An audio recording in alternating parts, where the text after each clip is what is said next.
Randy, a lot of hubbub made over the weekend about at least 100 Hells Angels here in London for a weekend get-together at, I guess, what's turned out to be a clubhouse. Police are saying that this is in some way an announcement to a rival biker gang that this is Hells Angels' turf. There's a long history of biker relations here in London.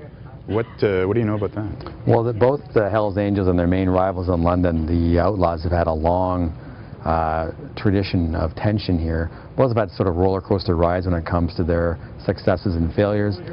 Way back in the late 1990s, the Outlaws were the club in town, but the Hells Angels had some supporters here. There was some violence between the two groups.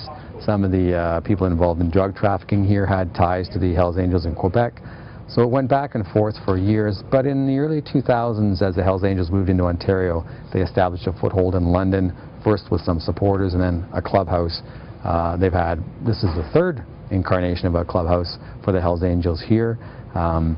In the meantime, the Outlaws seem to have lost a lot of membership, a lot of power. Some of them patched over to the Hells Angels. Some of them just sort of grew old and retired. So while it's interesting that they're announcing their presence here, the Hells Angels never really left. They've gone underground several times and resurfaced under new sort of leadership. Now it appears they're back again. Did the numbers that the police are claiming seem large to you, or were they saying 13 full patch members? It seems like a very healthy membership. I remember when they first started here, I don't think they had success getting that many, and that surprised me. That number surprised me that the police gave that number, because they don't usually give that kind of a detail. That was very interesting, 13 full members. Seems to be a pretty solid base of membership here. You know, aside from the membership, there's all kinds of prospects and hangers-on supporters. So that number reflects a larger presence than just 13. Why London? What's the appeal of London? Who would want to fight a turf war over London? Well, London, the police say, is a lucrative drug center. It's right between Detroit and Toronto, so you can move drugs in and out.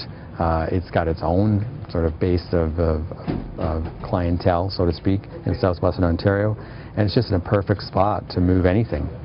Now, tell me, if there's one biker group or gang that Londoners are certainly familiar with, it's the Bandidos. 6 of them were killed by their own here a few years back. Is there any relation to the Bandidos in this current outlaw, Hells Angel brouhaha?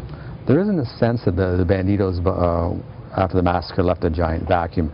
I remember way back, not that far back, in 2001, 2002 or so, there was a confrontation between the Bandidos supporting the Outlaws and the Hells Angels. It was a very, very tense moment. The Bandidos, one of the biggest clubs in the world, versus the Hells Angels, the biggest club in the world, and the Outlaws had the Bandidos behind them. After the Bandidos massacre, that support left, obviously, and the Outlaws were on their own. That seemed to be, to many people, myself included, to sort of be the death knell for the Outlaws, but they're a very stubborn, independent group of bikers. They are connected with the World Outlaws, but they insist on sticking around in London. We've seen some of them now, some younger outlaws out there now. So perhaps the police are right that the Hells Angels are sort of saying, well, whoa, this is, you know, we took this over and we're going to keep it. If this is in fact the turf war, do Londoners have anything to be concerned about, really? Does this strike fear into you? Well, if history's anything, what's happened in the past is bikers tend to hurt bikers. Now, there's obviously lots of side effects of criminal activity. Police say property crimes go up. You know, addiction breeds property crimes. So in that sense, it's always dangerous in that sense to have bikers in your city, and things can happen for sure. But in the past, it's always been biker versus biker. And in fact, look at the Bandido massacre. That was the same club doing its own members in. So it's not something that should strike fear into the community. I think the police would agree with this too, but certainly some concern. Interesting. Well, I'll be curious to see what happens in months to come. Well, there's certainly, as I say, there's been back and forth between these two clubs in this city since at least 1998. So I don't know. Who knows what will happen next?